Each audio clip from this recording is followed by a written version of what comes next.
Hello दोस्तों, स्वागत है आपका हमारी इस नई वीडियो में। आप देख रहे हैं आपका अपना यूट्यूब चैनल अप्रेंटिसशिप गाइड, जिसमें है ऑल अबाउट अप्रेंटिसशिप ट्रेनिंग।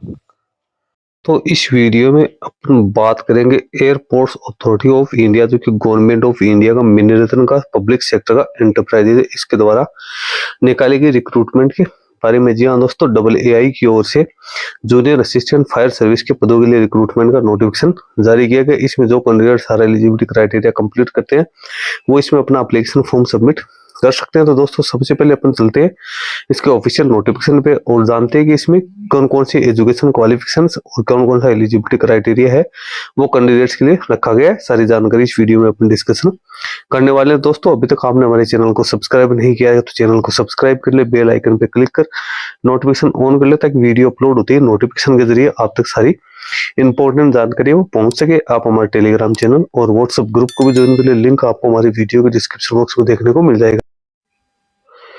ये ऑफिशियल नोटिफिकेशन आप देख रहे हो एयरफोर्स अथॉरिटी ऑफ इंडिया, जो कि मिनिरत्न कैटेगरी फर्स्ट पब्लिक सेक्टर का एंटरप्राइजेज ईस्टर्न रीजन कोलकाता की ओर से जारी किया गया। Recruitment of junior assistant fire services in AA eastern region के लिए वैकेंसी निकाली गई। एयरफोर्स अथॉरिटी ऑफ इंडिया की ओर से ऑनलाइन एप्लीकेशन फॉर्म्स मांगे गए। एलिजिबल कैंडिडेट से जो कैंडिडेट वेस्ट बंगाल, बिहार, उड़ीसा, छत्तीसगढ़, झारखंड, अंडमान निकोबार और सिक्किम जो स्टेट से बिलोंग करते हैं वो कैंडिडेट इसमें अपना एप्लीकेशन फॉर्म सबमिट कर सकते हैं। यहाँ पे जो रिक्रूटमेंट है वो ऑनलाइन, इसका एप्लीकेशन फॉर्म ऑनलाइन मोड में ही भरा जाएगा, जिसके लिए आपको www.ai.aero के कैरियर सेक्शन में जाकर आप इसका एप्लीकेशन फॉर्म सबमिट कर सकते हैं। अदर किसी मोड में एप्लीकेशन फॉर्म वो एक्सेप्ट नहीं किए जाएंगे। सबसे पहले वैकेंसीज की बात करें तो जूनियर असिस्टेंट फायर सर्विस के 89 पदों के लिए रिक्रूटमेंट निकाली गई। अनरिजर्व के 45 है, SC की 10 है, ST की 12 है, OBC NCL की 14 है, EWS की 8 है। इनको जो पे स्केल मिलेगी वो 31,000 से लेकर 92,000 की जो पे स्केल है उसमें कैंडिडेट को यहाँ पे अपॉइंट किया जाएगा। उसके बाद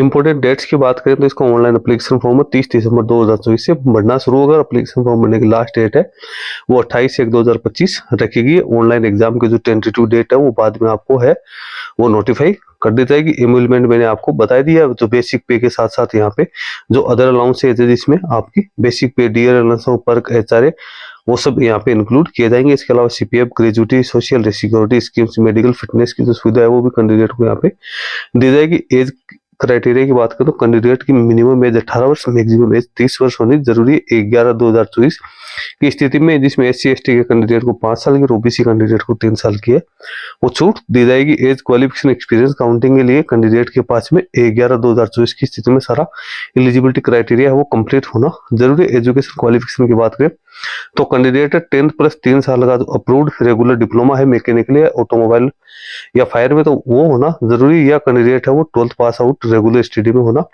जरूरी। इसके अलावा कैंडिडेट के पास में वैलिड है वो हेवी मोटर व्हीकल का लाइसेंस होना जरूरी है। वैलिड मीडियम व्हीकल लाइसेंस है, इश्यूड बाई एटलीस्ट 1 ईयर है, 1 साल पहले से जारी किया हुआ होना जरूरी, या कैंडिडेट के पास में वैलिड लाइट मोटर व्हीकल का लाइसेंस है 2 साल पहले का जारी किया हुआ होना जरूरी, ये इसका एलिजिबिलिटी क्राइटेरिया है। फिजिकल फिटनेस की बात करें तो यहाँ पे आई की स्टेट है जो साइट है वो किस हिसाब से होनी जरूरी है। मेन वुमेन के लिए हियरिंग, स्पीच और जो हाइट है उसके बारे में भी यहाँ पे सारी जानकारी है वो कैंडिडेट्स के लिए दे रखी है। डिस्क्वालिफिकेशन दे रखी है। सिलेक्शन प्रोसेस की बात करें तो स्टेज फर्स्ट है, उसमें रिटन एग्जाम है वो कंप्यूटर बेस्ड टेस्ट रहेगा जिसका ड्यूरेशन 2 घंटे का होगा। मिनिमम जो क्वालिफाइंग मार्क्स है वो कैंडिडेट के लिए 50% रहेंगे 100 में से। अनरिजर्व OBC EWS के लिए 40% है वो, SC ST कैंडिडेट के लिए यहाँ पे रहने वाले। सिलेबस की बात करें तो जो पार्ट ए है उसमें 50% क्वेश्चन वो सब्जेक्ट के रिगार्डिंग रहेंगे, यानी आपके एजुकेशन क्वालिफिकेशन के रिगार्डिंग रहेंगे। 50% है वो general knowledge, general intelligence, general aptitude और इंग्लिश जो सब्जेक्ट है उससे रिगार्डिंग यहाँ पे क्वेश्चन है वो रहने वाले। स्टेज 2 की बात करें तो जो कैंडिडेट ऑनलाइन रिटर्न एग्जाम पास करेंगे उन कैंडिडेट को फिर डॉक्यूमेंट वेरिफिकेशन और मेडिकल एग्जामिनेशन के लिए बुलाया जाएगा। इसी में कैंडिडेट का फिजिकल मेजरमेंट टेस्ट है वो भी किया जाएगा। फिजिकल एंड्योरेंस टेस्ट है उसमें क्या क्या रहने वाली है तो वो यहाँ पे सारी जानकारी दे रखी है। आपको रेस है वो कितनी कितनी देर में कंप्लीट करनी है उसका टाइम ड्यूरेशन आप लोगों को दे रखा है। उसके बाद यहाँ पे जो मिनिमम क्वालिफाइंग मार्क्स है वो फिजिकल एंड्योरेंस टेस्ट में वो 60% यहाँ पे रहने वाले, 100 में से 60% मार्क्स है कैंडिडेट के पास यहाँ पे रहने जरूरी है। उसके बाद यहाँ पे कैंडिडेट को बॉन्ड है वो भी कैंडिडेट को यहाँ पे देना जरूरी है कि कितने कितने लाख आपको बॉन्ड देना है, तो वो बॉन्ड की जानकारी यहाँ पे आप लोगों को दे रखी है। एप्लीकेशन फी 1,000 रुपए रखी गई है। SC अनरिजर्व है, ओबीसी ईडब्ल्यूएस कैटेगरी के लिए, SC ST ex serviceman candidate को यहाँ पे एग्जामटेड है वो रखा गया है। नीचे आपको एप्लीकेशन फॉर्म भरने के लिए क्या क्या प्रोसेस को फॉलो करना उसके बारे में जानकारी दे रखी है। कैंडिडेट के पास में valid email ID mobile number है वो होने जरूरी है। उसके वहाँ कैंडिडेट को पहले रजिस्ट्रेशन करना है, उसके वहाँ कैंडिडेट को अपना एप्लीकेशन फॉर्म हो वो यहाँ पे सबमिट करना है। सिग्नेचर और दो फोटोग्राफ्स और अदर डॉक्यूमेंट्स है उसको स्कैन करने की यहाँ पे फॉर्मेट भी दे रखा है, साइज भी आपको दे रखी है। इस हिसाब से आपको उसका एप्लीकेशन फॉर्म है वो यहाँ पे सबमिट करना है। और जो ईस्टर्न रीजन के जो कैंडिडेट है वही इसमें अपना एप्लीकेशन फॉर्म वो सबमिट कर सकते हैं। दोस्तों इसका लिंक मैं अपने वीडियो के डिस्क्रिप्शन बॉक्स में डाल दूंगा, जहाँ से आप इसको डाउनलोड करके चेक कर सकते हो। इस वीडियो में इतना ही। वीडियो अच्छा लगे लाइक शेयर करना, वीडियो कमेंट करके बताना। धन्यवाद।